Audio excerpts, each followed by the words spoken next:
Nå skal jeg ta deg med på en reise fra fantastiske Norge og til Sør-Afrika og Zuluene sitt rike, KwaZulu-Natal.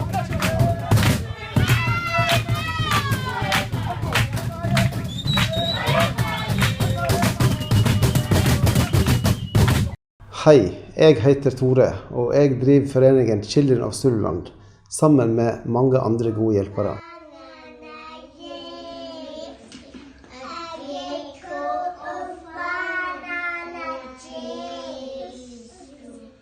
I 2010 hadde jeg mitt første møte med Zuluene, et møte som satte dype spor i meg. Den store kontrasten til mitt daglige liv, fattigdommen og mangelen på for meg helt selvsagte ting, og samtidig gleden, latteren, den fargerike kulturen og de fengende rytmene og dansen.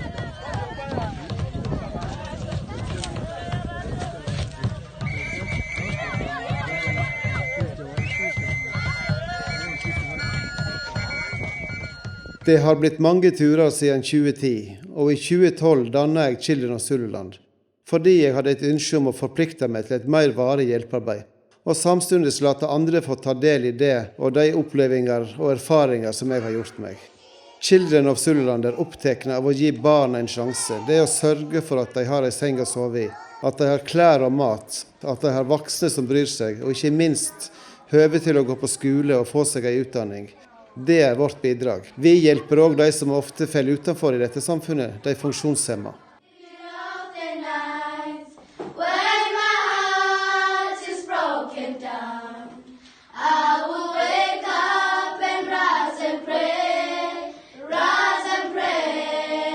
Møtet med barna og med Zululand gjør noe med deg, og mange av de nærmere 200 som har vært med meg på tur, har deltatt på tur flere ganger.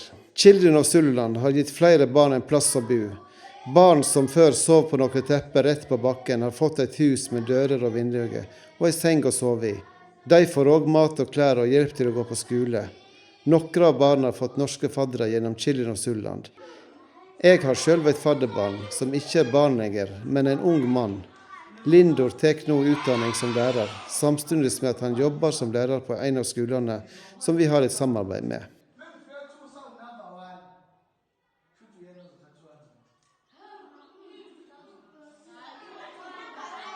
Vi gir økonomisk støtte til skoler og barnehager, både til vedlikehold av bygninger, skolemateriell, leker, pulter og stoler.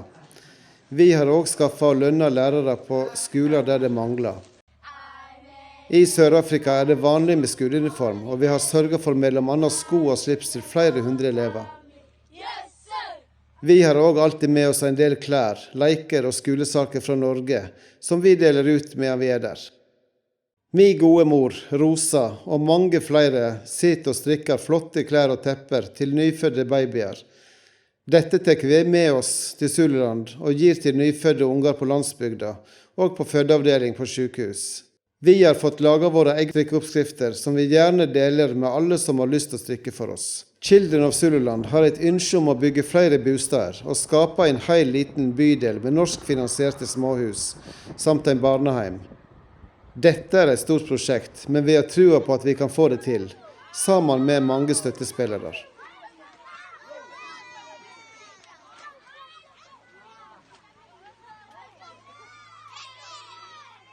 Du finner også en norsk kirkegård i området, med bare norske navn på gravstøttene. De fleste er misjonærer og deres familier og etterkommere.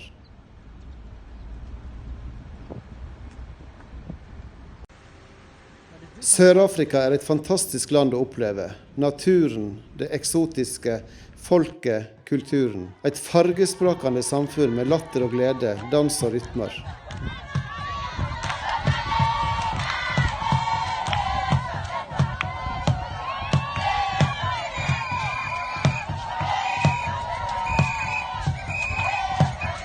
Hvert år i februar reiser Children of Zululand på safari og opplevelsestur til Zululand. På disse turene kan hvem som helst melde seg på. Februar er en fin tid å reise på.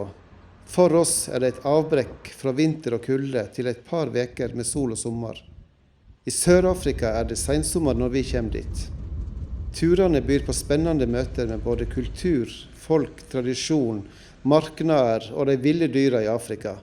Sightseeing, safari, sol, bading og shopping. Og selvsagt besøk på skoler og i barnehager. Vi bor trygt og godt og nyter god mat hele veien. Turen til Zululand kommer til å forandre deg for alltid, både i ditt syn på Afrika, på kulturen og kontrasten til hvordan vi lever. Vi lover at det blir en oppleving for livet. Jeg vet dette fordi jeg selv har opplevd og erfart dette, og fordi vi ser at svært mange av de som er med på tur, engasjerer seg i etterkant. Noen blir faddere, noen bidrar økonomisk, og noen melder seg på nye turer. Andre bidrar med engasjement i foreningen eller hjelper til som frivillige i vår bruktbutikk. Har du lyst til å være med oss på tur til Zululand? Eller er du interessert i å få vite mer om hva vi driver med der? Ta gjerne kontakt, så tar vi oss en prat om det. Takk for at du har vist interesse for Children of Zululand.